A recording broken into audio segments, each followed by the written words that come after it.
from investigators finding a Bigfoot village to a Bigfoot carrying wood in the forest and an ill hiker encounter with Bigfoot. These are three of the most terrifying Bigfoot encounter stories you'll hear. I've been a private investigator for 15 years now, and I thought I'd seen everything. Missing persons cases, insurance fraud, surveillance work that would bore you to tears. Cheating spouses, workers' comp fraud, the occasional runaway teenager. When families hire me, it's usually because the authorities have given up or never took the case seriously in the first place. You get used to being the last resort, the person people call when they've run out of options. That's exactly what happened last fall, when I got a call from a small mountain town in northern Washington right near the Canadian border. The woman on the phone was crying, could barely get the words out.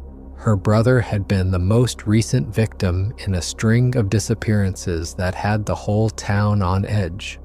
7 hikers had gone missing over 18 months, all within a 12-mile radius of a particular section of wilderness.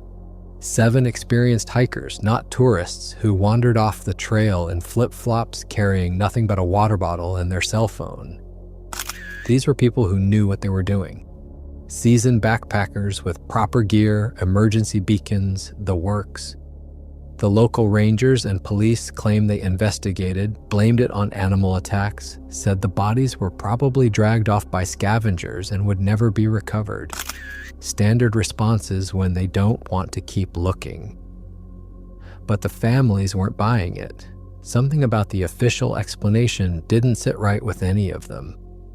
They pooled their money and hired me to find out what really happened. I arrived in mid-October when the fall colors were at their peak. Beautiful country up there, the kind of place you'd want to retire to if you didn't know about the disappearances. Small town, maybe 2,000 people, the kind where everyone knows everyone, and strangers stick out like a sore thumb.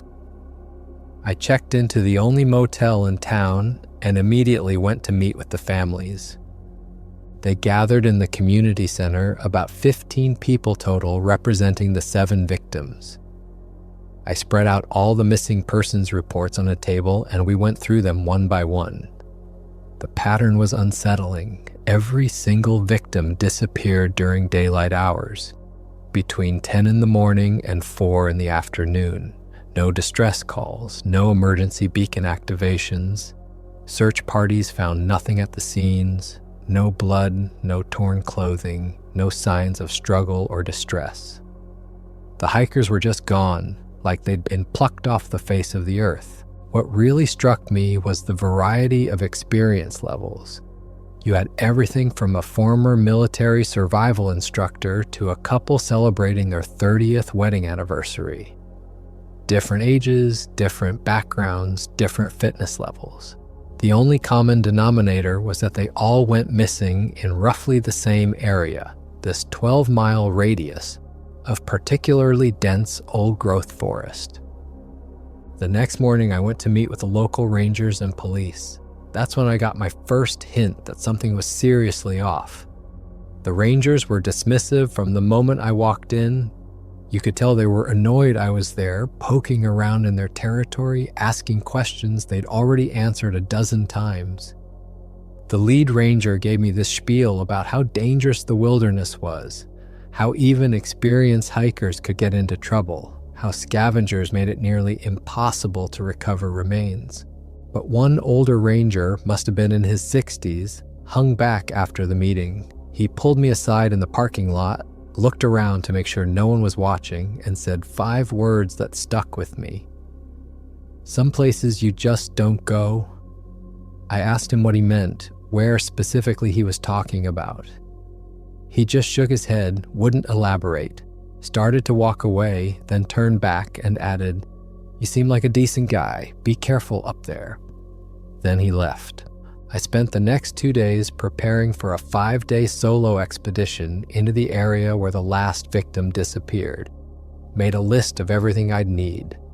GPS unit with extra batteries, satellite phone, full camping gear rated for below freezing temps, My camera with telephoto lens, first aid kit, 5 days of food, water filtration system, bear spray, and my sidearm.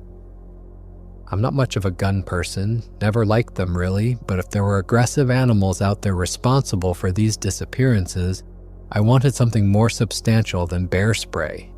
The morning I headed out, I stopped at the ranger station to file my itinerary. That same old ranger was there.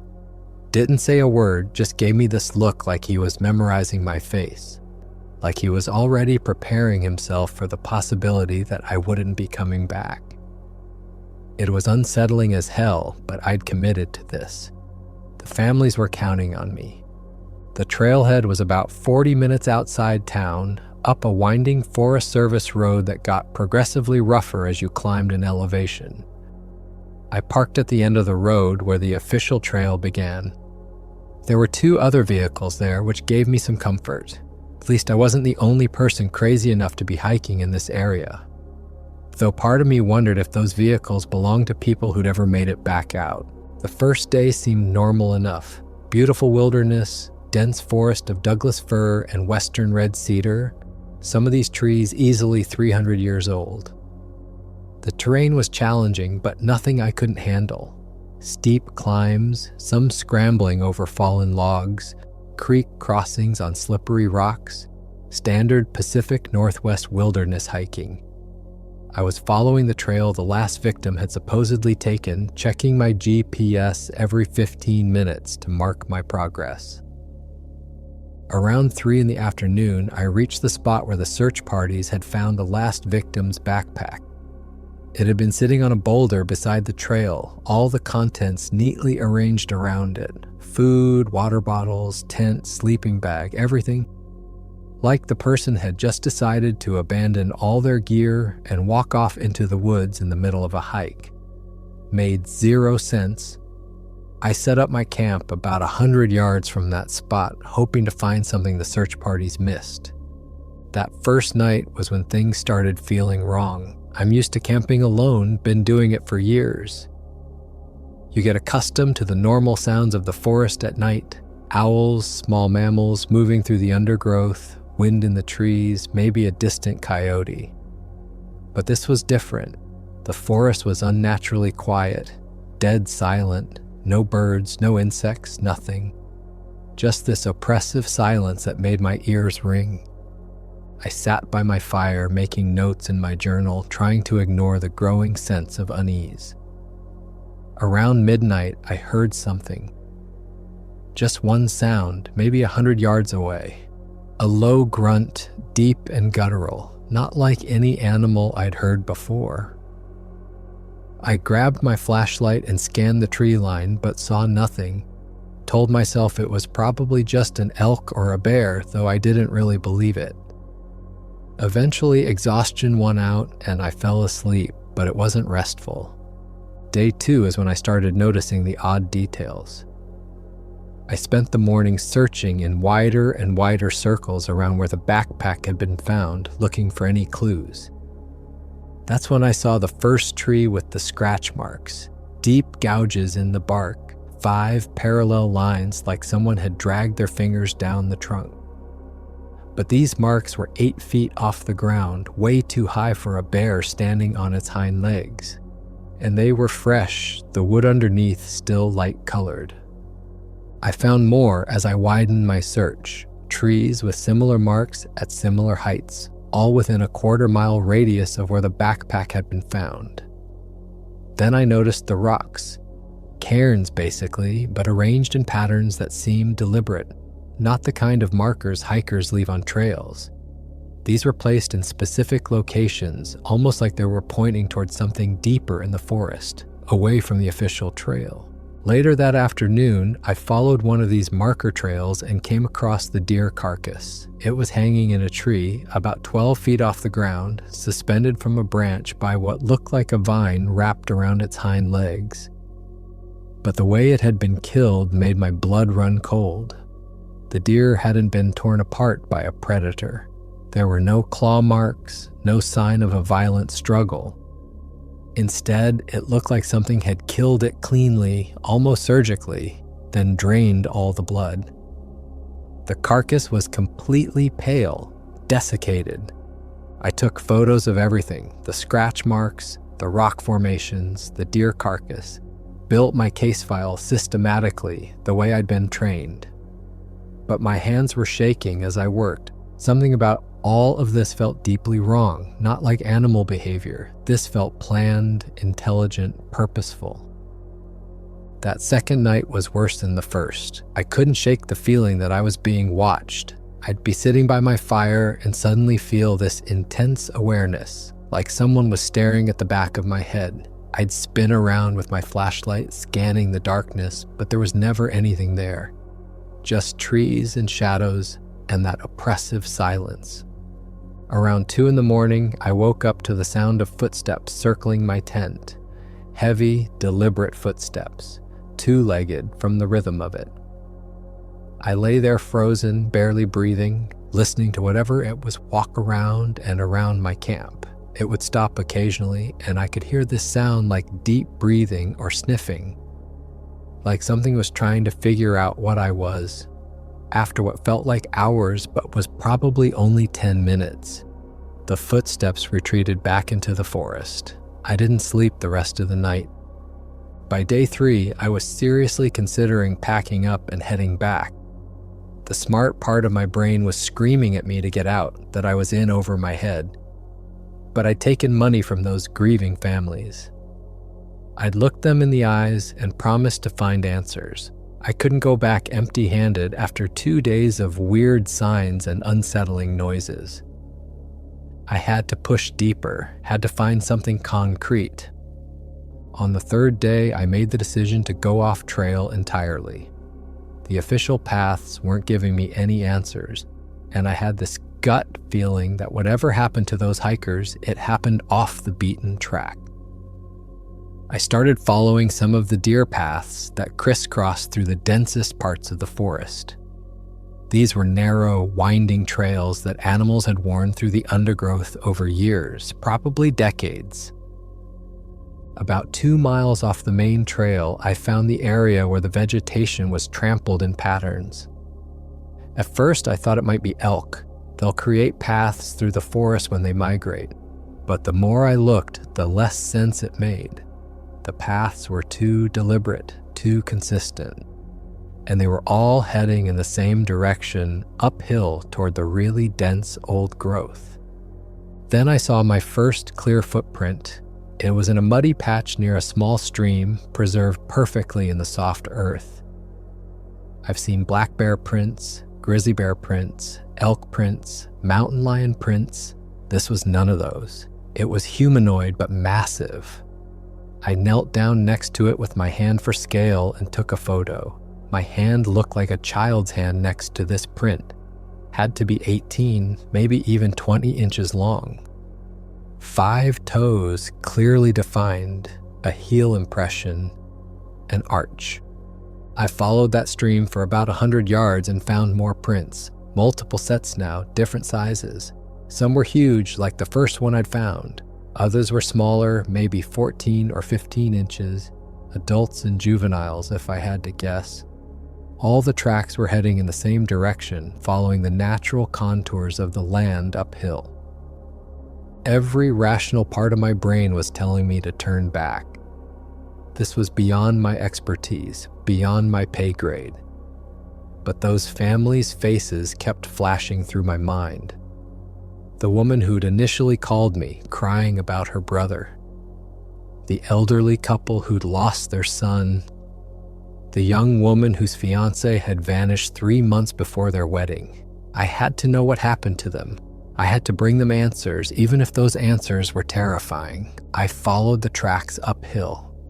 The terrain got progressively rougher, more rocks, steeper inclines, deadfall logs you had to climb over or navigate around. My GPS showed I was getting close to the actual boundary of the designated wilderness area, the part that was essentially unmapped and rarely visited by humans. And that's when I noticed the silence had become total. Not a single sound. No wind moving through the trees, no birds, no insects, nothing. just my breathing and my footsteps and the blood pounding in my ears. I climbed for another hour, moving slowly and carefully. Part of me was worried about making noise. Part of me was just trying to process what I might be walking into. Then I crested a ridge, and the forest opened up slightly. I could see down into a small valley below, maybe a quarter mile across. And that's when I saw them. Structures, large, cone-shaped structures made from logs and branches, arranged in a rough circle around a central clearing. 6 or 7 of them, maybe more that I couldn't see clearly from my vantage point. They were huge, had to be 15 to 20 feet tall at the peak. Some had what looked like hides stretched across openings, animal skins that had been prepared and cured. In the center of the clearing, I could see a fire pit with smoke rising from it. Not a lot of smoke, just a thin wisp, like embers from a fire that had burned down overnight. Around the perimeter of the settlement, bones were scattered everywhere. Deer skulls, elk ribs, what might have been mountain goat horns. Some of them were arranged in piles, like they'd been sorted or organized in some way. Leaning against several of the structures, I could see crude tools. Branches that had been sharpened into points, rocks that appeared to have been worked into rudimentary blades. This wasn't a temporary camp. This was a permanent settlement. And in that moment, everything clicked into place. The disappearances, the total lack of evidence, the reluctance of the authorities to investigate further. The families were right. Something was taking people, and this was where they were being taken. I crouched behind a large boulder, trying to make myself as small as possible while I figured out what to do next. My hands were shaking as I pulled out my camera and started taking photos. Long-distance shots of the structures, zoomed-in details of the fire pit, the bones, the tools. Evidence. I needed evidence that I could show the families, show the authorities, prove that I wasn't making this up. I must have been there for 10 minutes, maybe 15, just documenting everything I could see. Then I saw movement from the largest structure at the far end of the settlement. The hide covering the entrance was pushed aside and a figure emerged into the clearing. It was massive, had to be 8 or 9 feet tall at least, covered entirely in dark brown fur that was matted and thick. The body was heavily muscled, broader and more powerful than any human. It walked on 2 legs but was hunched forward at the shoulders. The arms were longer than a human's, hanging down past where the knees would be. And the face, God, the face. It was ape-like, but the features were flatter, more human. The brow ridge was pronounced but not extreme. The nose was broad but not as flat as a gorilla's. The eyes were deep-set and dark. This Sasquatch moved with purpose. It wasn't shambling or lumbering the way you'd expect from something that size. It walked deliberately, confidently, like it knew exactly what it was doing. It was carrying something, bundles wrapped in what looked like leaves or hides. As I watched through my camera lens, it walked to the fire pit and set the bundles down. Then it crouched and began arranging pieces of wood, preparing to build up the fire again. I was watching something intelligent. This wasn't an animal operating on instinct. This was a being that planned, that thought ahead, that maintained a home and a community. And that realization, more than anything else, terrified me to my core. Because intelligent beings are territorial. They protect what's theirs. And I was deep, deep in their territory. I don't know how long I stayed behind that boulder, watching this Sasquatch go about its routine. Could have been 5 minutes, could have been 20. Time does weird things when you're that terrified. But eventually, I knew I had to move. Had to get out of there before I was discovered. I started backing away as slowly and quietly as I could, keeping my eyes on the settlement, making sure the Bigfoot hadn't noticed me. I'd made it maybe 10 yards when I stepped on a dry branch. You know that sound, that sharp crack that seems to echo through the whole forest? In that moment of total silence, it sounded like a gunshot. I froze. Down in the settlement, the Sasquatch's head snapped in my direction. Even from that distance, I could see its body language change. Alert, focused, aware. The Bigfoot stood up to its full height, easily 9 feet tall, maybe more. And then it let out a roar. I don't have words to adequately describe that sound. It was deep, rumbling, came from deep in the chest. I felt it vibrate through my entire body, felt it in my bones. It was a sound of warning, of alarm, of threat, a sound that said intruder in a language older than words. I ran, didn't think, didn't plan, just turned and ran. Behind me, I could hear crashing sounds, heavy footsteps pounding the earth, branches snapping. It was coming after me, and it was fast. Faster than something that size had any right to be. Then more roars came from different directions, to my left, to my right, behind me. There were multiple Sasquatch, and they were converging on my position. My lungs were burning, legs screaming. I was crashing through the forest like a panicked animal. No thought for stealth or direction, just pure survival instinct driving me forward. Vines grabbed at my legs. Low branches whipped across my face. I stumbled over roots and rocks, but somehow kept my feet under me. Then I saw it, a large tree that had partially fallen, leaning against its neighbors, but with a hollow base. An opening at ground level, just big enough for a person. I didn't hesitate. Dove for that opening and squeezed myself inside just as I heard the heavy footsteps getting close. Really close. Inside that tree, I pressed myself back as far as I could go. It was pitch black. The space was tight, barely enough room to breathe. I could smell the rot of old wood, feel moisture seeping through my clothes. But I didn't dare move, didn't dare make a sound. Outside, I could hear them. The footsteps stopped right outside my hiding place. I could hear breathing, heavy and labored. Then more footsteps joined the first. 2 of them now. No, 3. Maybe 4. I listened as they moved around the area, searching. They were making these sounds to each other, low, guttural vocalizations that had rhythm and pattern to them. They were communicating, coordinating their search. One of them came right up to the tree opening. I could smell it suddenly, this overwhelming musky odor, like wet dog mixed with something organic and earthy, like rot and meat and sweat all combined. It was overpowering in that enclosed space. Then I saw the hand. A massive hand reached into the opening, the finger spread wide, feeling around in the darkness. The hand was covered in coarse, dark hair. The fingers were thick, probably twice the width of mine.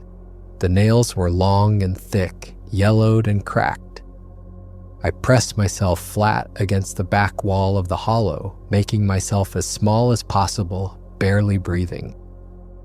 That hand probed inside for what felt like an eternity, moving methodically, feeling along the walls of the hollow, searching.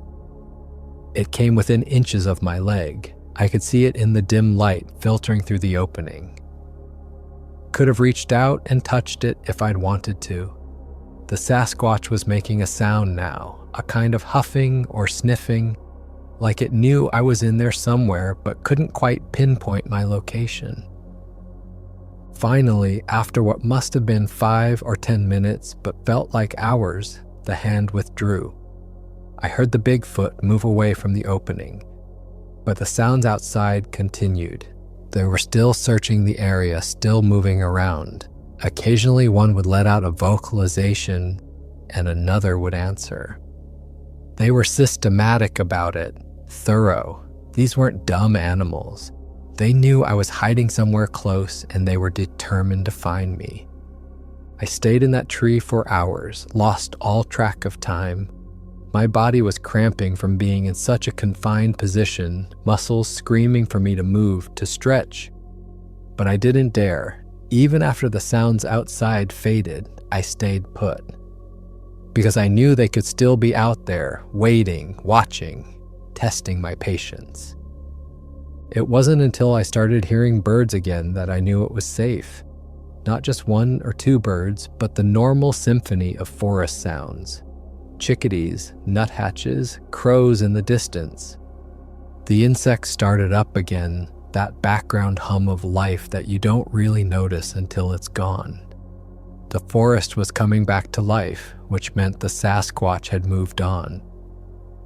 I waited another hour just to be sure, then another 30 minutes. Finally, when it was nearly dusk, and I knew I needed to start moving if I was going to have any chance of finding my way back to camp before full dark, I slowly emerged from the hollow tree. Every muscle in my body was stiff and sore. I could barely stand, but I was alive. When I told them what I found, there was this long silence on the phone. The same older ranger picked me up. As we drove back, he said, "Told you some places you don't go?" Then he admitted they knew something was up there. Years ago, logging crews reported seeing them. Officials decided the easiest solution was to keep people away and blame disappearances on animals. "Those things have been here longer than us," he said, "and they don't want to be found." I reported back to the families and told them the truth. Some believed me, some thought I'd lost it in the woods. I returned their money, couldn't in good conscience charge them when I couldn't bring their loved ones home. I submitted my full report to the authorities, complete with photos of the structures and tracks. That report was lost within a week. That area remains closed to hikers, officially due to dangerous wildlife. But I know the truth. There's something up there, something intelligent, organized, and territorial, and it's taking people who get too close. Some mysteries aren't meant to be solved. Some things are meant to stay hidden.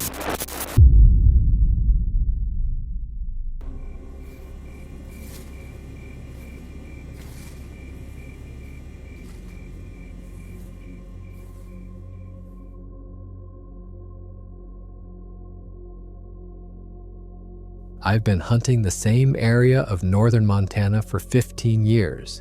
Got a small cabin near the national forest boundary that I use every fall during hunting season. It's primitive, just one room with a wood stove and no electricity, about 8 miles from the nearest road. It takes about 2 hours to hike in with a full pack, longer if the weather's bad. Surrounded by dense forest on 3 sides with a small clearing out front, maybe 40 yards across. Usually it's peaceful, relaxing, the kind of place where you can actually hear yourself think. This past November was different from the moment I arrived. I arrived late afternoon on a Friday, got the cabin opened up and the wood stove going. The place gets cold when it's been sitting empty for weeks. Made myself some dinner, nothing fancy, just heated up some canned stew and made coffee. Sat by the stove, reading, enjoying that particular kind of quiet you only get deep in the wilderness. No car sounds, no neighbors, no nothing. Just wind in the trees and the occasional crackle from the fire. Around 10 o'clock, I heard something outside. At first, I thought it was just the wind picking up. But then I realized it was footsteps, heavy, deliberate footsteps, circling the cabin, slowly, methodically, not the pattern of a 4-legged animal. 4-legged animals have a specific rhythm, a kind of galloping gait, even when they're moving slowly. This was different. This was a 2-legged stride, measured and purposeful. I grabbed my rifle and moved to the window, peering out into the darkness. Couldn't see anything, just blackness and the vague shapes of trees. The footsteps continued, around and around the cabin. I stood there for maybe 20 minutes, rifle in hand, waiting for whatever it was to show itself. But it never did, just kept circling. Those sounds continued until just before dawn, when they finally faded back into the forest. Next morning, I went outside to look for tracks, found them easily enough in the soft earth around the cabin. Huge prints, humanoid but way too big. I took some measurements with my hand.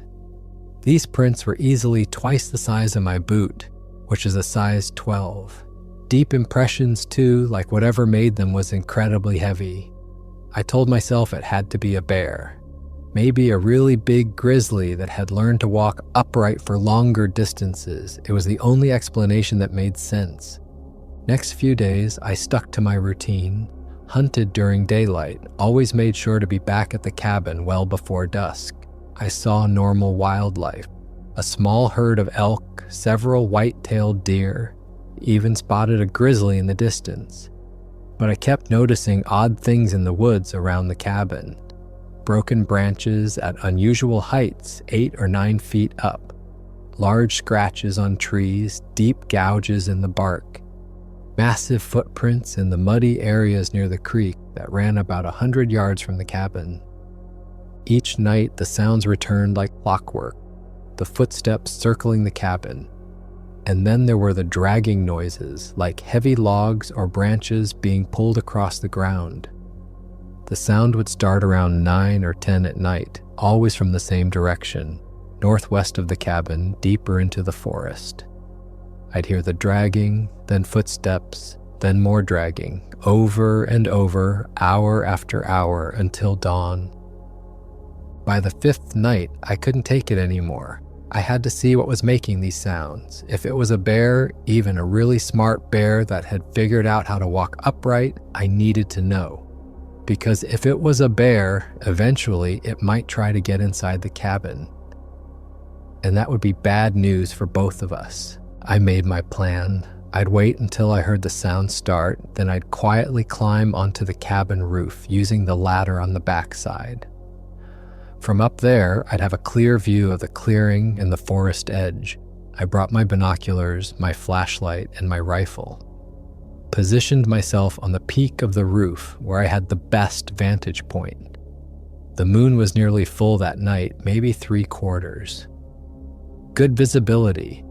I waited for about 20 minutes shivering in the cold November air. Then I heard it. That rhythmic thudding, the dragging sound I'd been hearing every night, getting closer. I raised my binoculars and focused on the northwest edge of the clearing where the sound was coming from.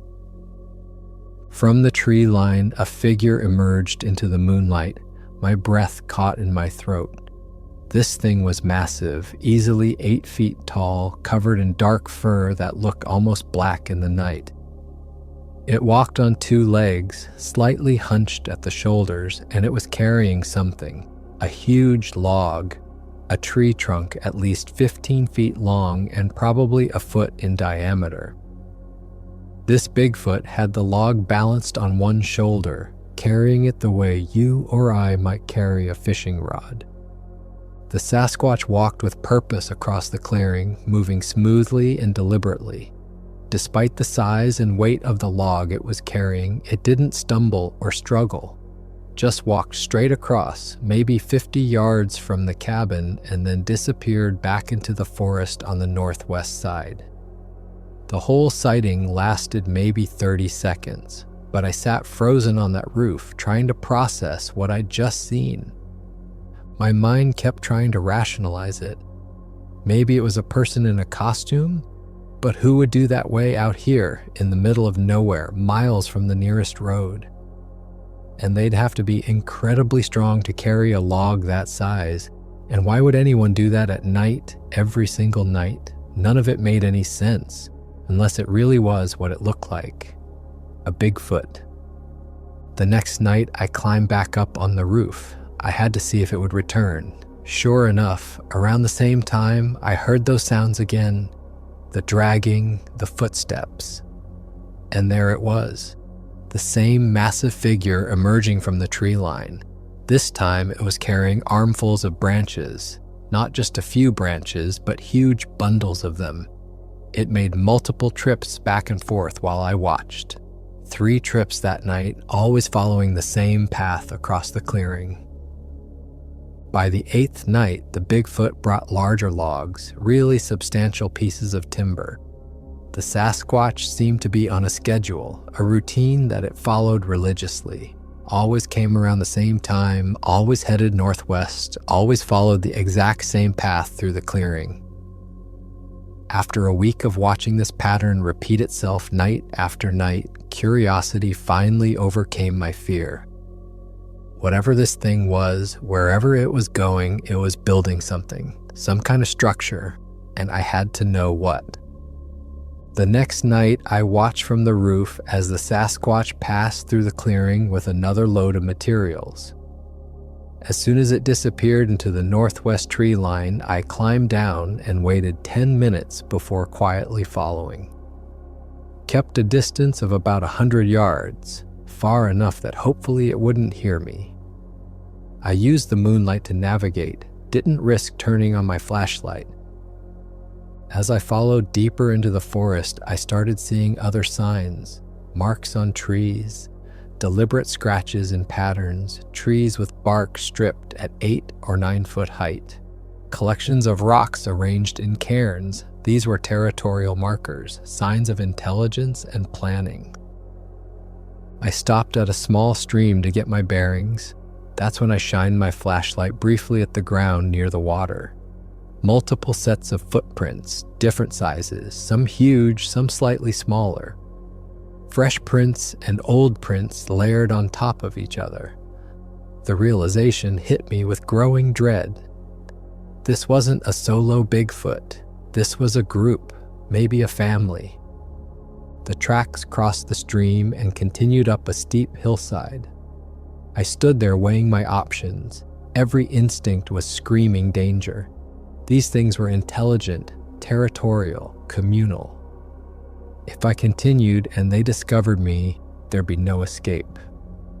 I looked up at the hillside and saw more scratch marks on trees. Then I heard something in the distance, a low vocalization like communication. Another answered from a different direction. They were signaling to each other, and I was in their territory, being watched. I started backing away slowly, trying to stay calm. Then I heard movement to my right, something pacing me, movement to my left. They were flanking me, herding me back toward the cabin. I fought the urge to run, knowing it might trigger a chase response. As I backed down the path, there was a sudden crashing sound ahead. A large shadow moved between the trees, blocking my route. They were steering me, pushing me back. In that moment, I realized they'd known I was following all along. They'd let me see enough, and now they were telling me to leave. When I reached the clearing and my cabin came into view, I looked back at the tree line. I could see them. 3 massive figures standing just inside the forest, watching me. They waited until I was inside the cabin. For hours, I heard them moving around outside, those low vocalizations, the heavy footsteps. Eventually, it all went quiet. I packed up the next morning and left 3 days early. Before I drove away, I walked to the northwest edge of the clearing. Freshly broken branches were arranged across the path. A clear message. Don't come this way. I haven't been back to that cabin since. I think about it constantly. Something out there is living parallel to humans, building structures, planning, communicating. They're intelligent enough to remain hidden, territorial enough to warn intruders, and organized enough to work together. Whatever they were building, they didn't want witnesses, and I wasn't about to become another missing person case.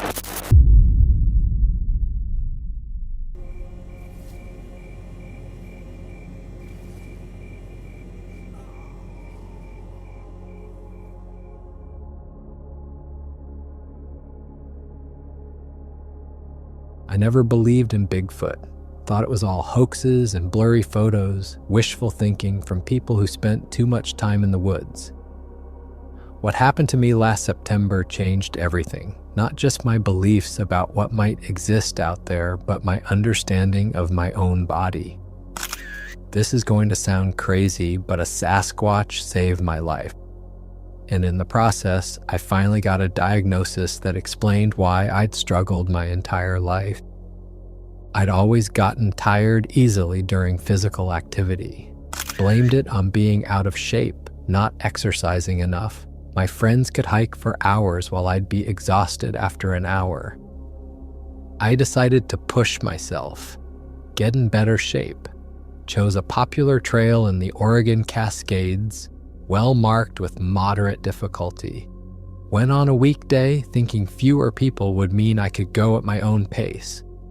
Started early morning and felt good initially. The trail wound through old-growth forest with gradual elevation gain.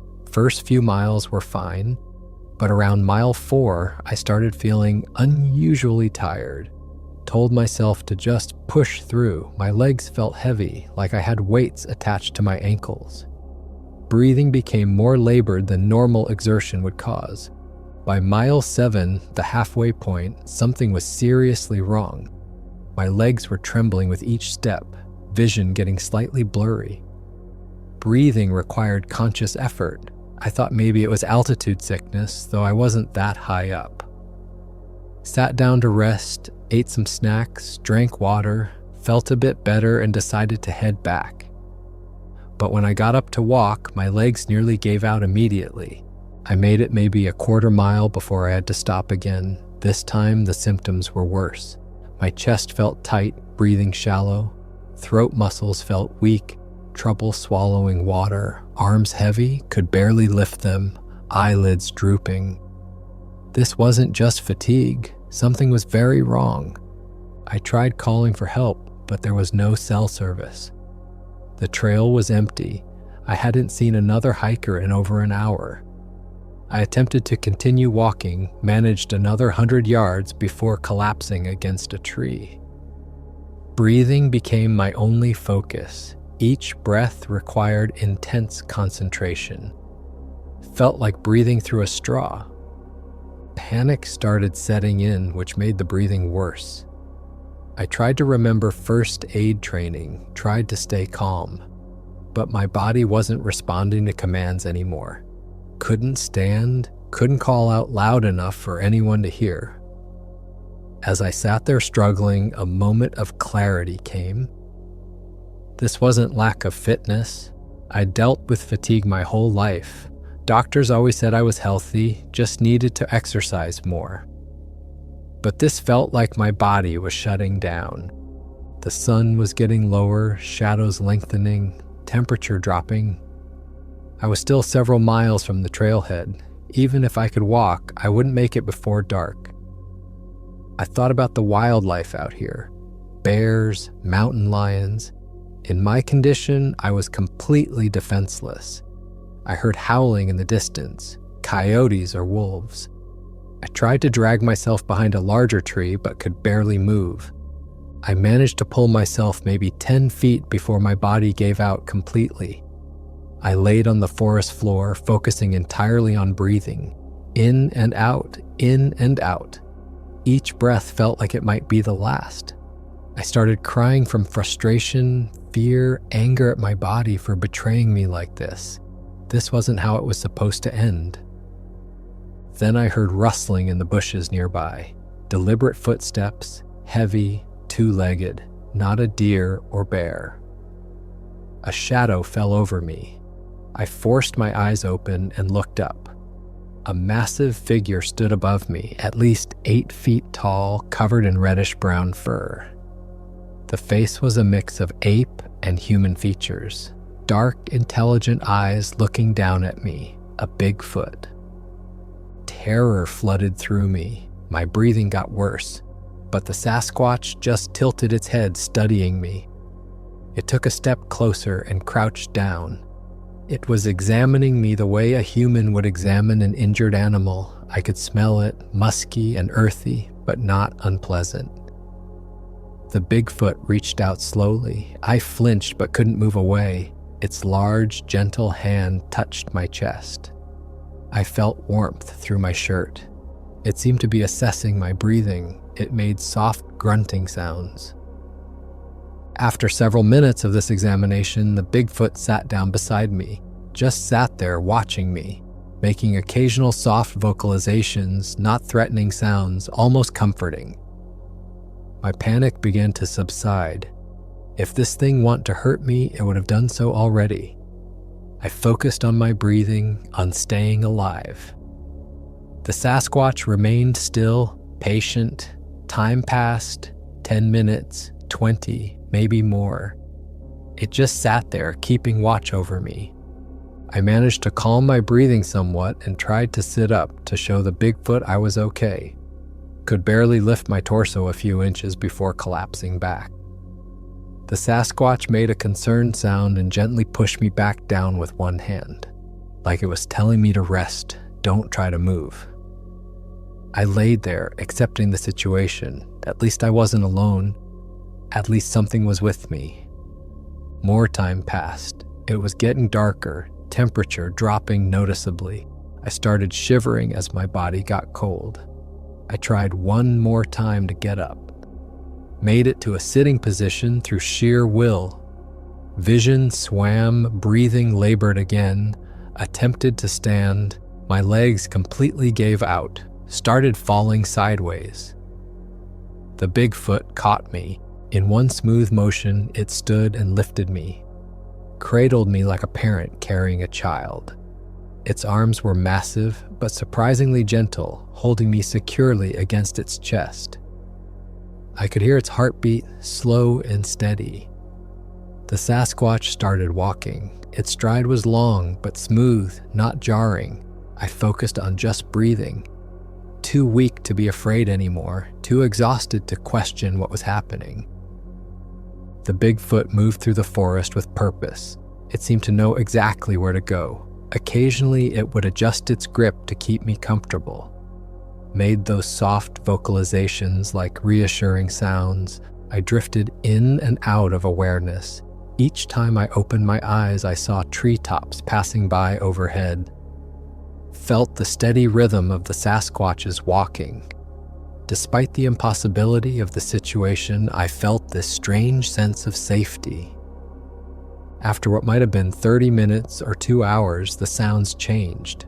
I heard distant cars, voices, civilization getting closer. The Bigfoot's pace slowed. It seemed more cautious now, more alert. We emerged at the edge of the forest. I could see lights from the parking area ahead, the trailhead. This Sasquatch had carried me all the way back, miles from where I'd collapsed. The Bigfoot stopped just inside the tree line, carefully set me down in a sitting position, propped me against a tree facing the parking lot. It looked at me one more time. Those intelligent eyes held something I can only describe as concern or compassion. It made one final soft sound, touched my shoulder gently like a pat of reassurance. Then it turned and melted back into the forest. Gone in seconds. No trace it had been there. I sat there in shock for several minutes, heard voices as other hikers returned to their cars. Tried to call out, but could barely make a sound. Waved my arm weakly. Someone saw me and came running. They asked what happened, if I was okay. I couldn't explain, just said I got lost and collapsed. They called 911. The EMTs arrived and loaded me on a stretcher. Everyone kept asking what happened to me. I couldn't tell them the truth. Who would believe it? At the hospital, they ran extensive tests. Finally got an answer I'd unknowingly needed for years. Myasthenia gravis, an autoimmune condition causing rapid muscle fatigue. It explained my whole life, the exhaustion, the weakness. It explained what happened on the trail. I'd had a myasthenic crisis, which is life-threatening. The doctor said I was lucky someone found me in time. Sitting in that hospital bed, I processed everything. I should have died on that trail. No one knew where I was. I was too far from help. My body was completely failing, but a Bigfoot found me, stayed with me, carried me to safety. It could have left me to die, could have hurt me. Instead, it saved my life. Now I'm on medication that manages the condition. I can function normally most days. But I think about that Sasquatch every single day. I think about the intelligence in its eyes, the gentleness of its touch, the deliberate care it took to get me back safely. People spend their lives trying to prove Bigfoot exists, setting up cameras and expeditions. I didn't have to look for proof. It found me when I needed it most. Sometimes I wonder if it knew I was sick, if it could sense something was wrong with me, or maybe it just saw another living thing in distress and decided to help. Either way, I owe my life to something that's not supposed to exist, and that changes everything. These 3 encounters represent something we can't easily explain away.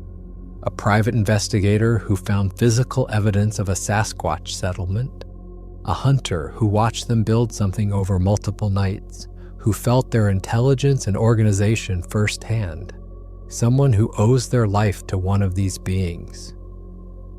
So what does this mean for those of us who venture into the wilderness? It means we need to respect these places in ways we haven't before. The deep woods aren't just habitat for deer and bears, they're home to something else, something that's been there far longer than we have. When you see territorial markers, when you find evidence of intelligence and planning, the message is clear: turn back. These 3 encounters are the most terrifying, not because of violence, but because they force us to confront an uncomfortable truth. We're not alone in the wilderness. The next time you're deep in the forest and feel like you're being watched, trust that feeling. The next time you see signs that don't quite make sense, massive prints or arranged rocks or trees damaged at impossible heights, don't dismiss them. And if you ever find yourself in real trouble out there, miles from help with no way to save yourself, remember that you might not be as alone as you think. Whether that's comforting or terrifying is up to you. For more interesting stories, check this out.